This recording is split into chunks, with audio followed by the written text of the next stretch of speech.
Padded practice was moved to tomorrow and Wednesday. There will be padded practice both days. So two straight padded practices coming up. What's up, guys? Swifty here covering everything for Chicago Bears training camp. Be sure to hit that like button for me and let's get into it. First up is the Teven Jenkins breaking news from the day.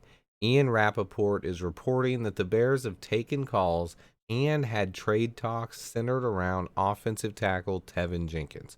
He has drawn a lot of trade interest, and a move could be coming. Now, this is a source you can trust. Rap Sheet isn't always 100% correct, but most of his information is dead on. This is bad news as far as Teven Jenkins' career in Chicago is concerned. I will go a bit more into it towards the end of the video, but I wanted to talk about today's practice first. Discipline, discipline, discipline. False starts equal you are getting benched. The coaches have made it clear. It happened last week with Jatari Carter. He had a false start and was immediately replaced by Michael Schofield for a bit. Today that happened with Velus Jones Jr. He had a false start and was pulled from that drive. People are overreacting about the defensive line's performance versus the offensive line. I think a lot of people don't realize that the defensive line has a huge advantage versus the O-line without pads. Wait until the pads come on, starting tomorrow, before jumping to any conclusions. That being said, the defense was reportedly way ahead of the offense, and even though Fields made some great throws per usual, he also was a bit behind on a few passes, and a lot of people noticed. Remember, he's still young, and there will be some growing pains. The star on offense today was Kari Blasingame, the fullback, who actually caught a deep pass today. Coach Flus talked about how he brings another aspect to this offense and how he's excited to see him in action. I love that kid. Can't wait to see him play. And then as far as the defense goes, the star today was Al-Quadin Muhammad, who apparently was in the backfield all day long. With that being said, the defense has been impressive, especially the secondary. They are punching balls out, tipping balls into the air, and coming down with interceptions. This defense is doing what Coach Flus preaches, which is go after the ball. Eddie Jackson was seen getting called out by Coach Flus again.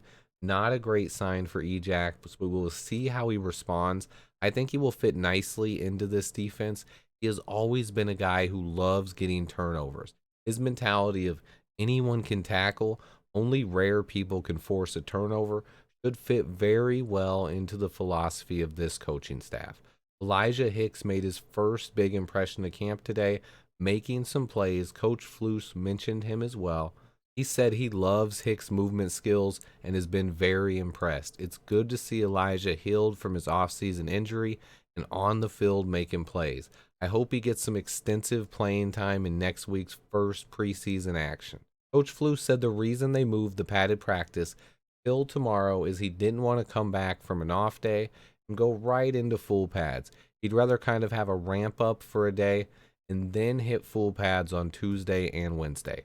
Coach sounded even more excited than most fans about getting to practice with pads tomorrow. I cannot wait either. Okay, before I go, let me touch again on David Kaplan and Teven Jenkins. Let me make my point about Cap, though. Cap told the world that Teven Jenkins needs to grow the hell up. Teven Jenkins is a grown man who dropped weight, added muscle, and switched positions this offseason. If Jenkins was as immature as Cap was, he would have came to social media and responded. Football is a business, and clearly something is going on with Teven Jenkins. But you have to feel bad for the kid. He now has thousands of fans and media all over the place trashing him, calling him lazy, a bust, etc., etc. If he does get traded this year, I wish him the best. He was a personal favorite of mine when we acquired him last year. The kid hasn't gotten a fair shake yet. He has one career training camp practice and two career starts. He's barely 24 years old, and anyone who's labeled him a bust already, it's a bit premature. It's possible he doesn't fit the scheme well, or he isn't buying into what the coaches are doing. Possible that maybe he is a bit immature. He's still young. He's 24 years old. I was immature at that age. My biggest point is we need to hear it from someone other than David Kaplan. Ian Rappaport didn't mention anything about Teven being immature. Either way, fans will now grow even more impatient waiting for this one to play out. Teven Jenkins is going to be a story throughout camp until he is either back on the field or traded. If the report about him being shopped is real, this will be the first time you guys see me disagree with one of Ryan Poles' moves. Teven Jenkins is a mauler, and he has as much talent as anyone on this offensive line. To me, what happened here is the coaches might have liked Larry Borum better, and if Poles thinks he can get some value from a guy who was a high second round draft pick last year, I could see the intrigue. Ryan Poles loves his picks and building through the draft. But for me, Ev is too young and too talented to give up on. I have no idea what his trade value is. I would want a third round pick at the very least. I don't know if a team would even offer a fifth round pick for Tev right now with all these negative reports going around. Unfortunately, as fans, this is one we're going to have to let play out. We should find out more very soon.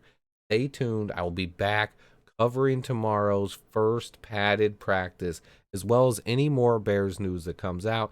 Hit that like button for me, and until next time, bear down.